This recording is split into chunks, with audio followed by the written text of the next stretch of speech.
नमस्कार दोस्तों, आज स्टडी ऑफिशियल में आपका स्वागत है। दोस्तों, यूपी मदरसा एजुकेशन बोर्ड एक्ट को असंवैधानिक करार देने वाली इलाहाबाद उच्च न्यायालय के आदेश पर सुप्रीम कोर्ट ने रोक लगा दी।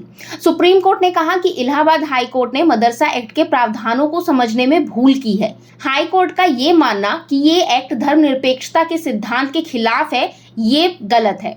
सुप्रीम कोर्ट ने हाई कोर्ट के आदेश को चुनौती देने वाली याचिकाओं पर केंद्र, यूपी सरकार, यूपी मदरसा एजुकेशन बोर्ड को नोटिस जारी किया।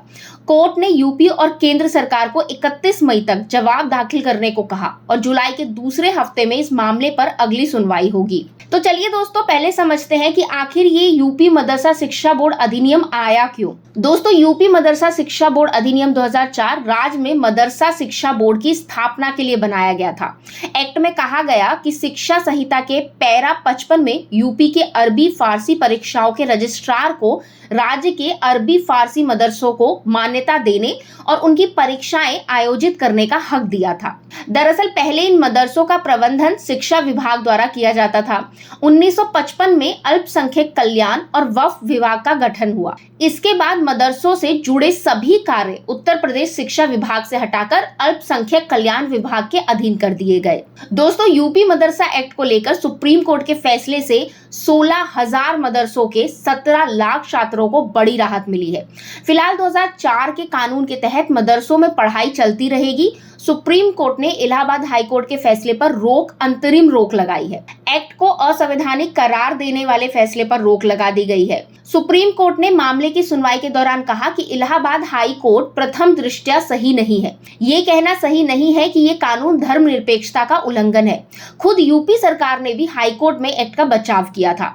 हाई कोर्ट ने 2004 के एक्ट को असंवैधानिक करार दिया था। इसके बाद से ही ये सवाल उठने लगा था दोस्तों कि यूपी के 16 मदरसों का क्या होगा। दोस्तों, खास बात यह है कि सुप्रीम कोर्ट में यूपी सरकार और केंद्र ने हाई कोर्ट के फैसले का समर्थन किया, जबकि यूपी सरकार ने हाई कोर्ट में एक्ट का बचाव किया था, लेकिन सुप्रीम कोर्ट में वो पलट गई और एक्ट का विरोध किया।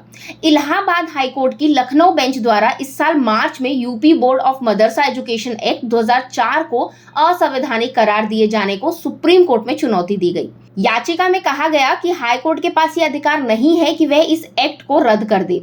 याचिकाकर्ता के मुताबिक सुप्रीम कोर्ट के संविधान पीठ के ऐसे कई फैसले हैं जिस पर ध्यान दिए बिना ही हाई कोर्ट ने इसे असंवैधानिक करार दे दिया। दोस्तों, मामले की सुनवाई के दौरान अभिषेक मनु सिंघवी ने दलील दी कि हाईकोर्ट का अधिकार नहीं बनता कि इस एक्ट को रद्द करे। 17 लाख छात्र इस फैसले से प्रभावित हुए, वहीं करीब 25,000 मदरसे प्रभावित हुए। ये लगभग 125 साल पुराना एक्ट है। दोस्तों, 1908 से मदरसा रजिस्टर हो रहे हैं। सिंघवी ने यह भी कहा कि सिर्फ इसलिए कि मैं हिंदू धर्म या इस्लाम आदि पढ़ता हूं तो इसका मतलब ये नहीं है कि मैं धार्मिक शिक्षा देता हूं। इस मामले में अदालत को अरुणा राय फैसले पर गौर करना चाहिए। राज्य को धर्मनिरपेक्ष रहना होगा, उसे सभी धर्मों का सम्मान करना चाहिए और उनके साथ समान व्यवहार करना चाहिए। राज्य अपने कर्तव्यों का पालन करते समय किसी भी तरह से धर्मों के बीच भेदभाव नहीं कर सकता, क्योंकि शिक्षा प्रदान करना राज्य के प्राथमिक कर्तव्यों में से एक है। तो दोस्तों, अब समझते हैं कि आखिर मदरसों पर संकट के बादल क्यों छाए थे। दोस्तों, इलाहाबाद उच्च न्यायालय ने 22 मार्च को उत्तर प्रदेश मदरसा शिक्षा बोर्ड अधिनियम 2004 को असंवैधानिक और धर्मनिरपेक्षता के सिद्धांत का उल्लंघन करने वाला करार दिया था। उच्च न्यायालय ने राज्य सरकार को वर्तमान छात्रों को औपचारिक स्कूल शिक्षा प्रणाली में समायोजित करने को कहा था। अदालत ने यह संदेश अंशुमान सिंह राठौर नाम के व्यक्ति की याचिका पर दिया। दोस्तों, उत्तर प्रदेश में करीब 25,000 मदरसे हैं। इनमें 16,500 मदरसे उत्तर प्रदेश मदरसा शिक्षा बोर्ड से मान्यता प्राप्त है। उनमें से 560 मदरसों को सरकार से अनुदान मिलता है। इसके अलावा राज्य में 8,500 गैर मान्यता प्राप्त मदरसे हैं। तो दोस्तों, आपकी क्या राय है इस पर हमें कमेंट के जरिए जरूर बताइएगा। साथ ही वीडियो को लाइक कीजिए, शेयर कीजिए और चैनल को सब्सक्राइब करना बिल्कुल ना भूलिएगा। Thank you.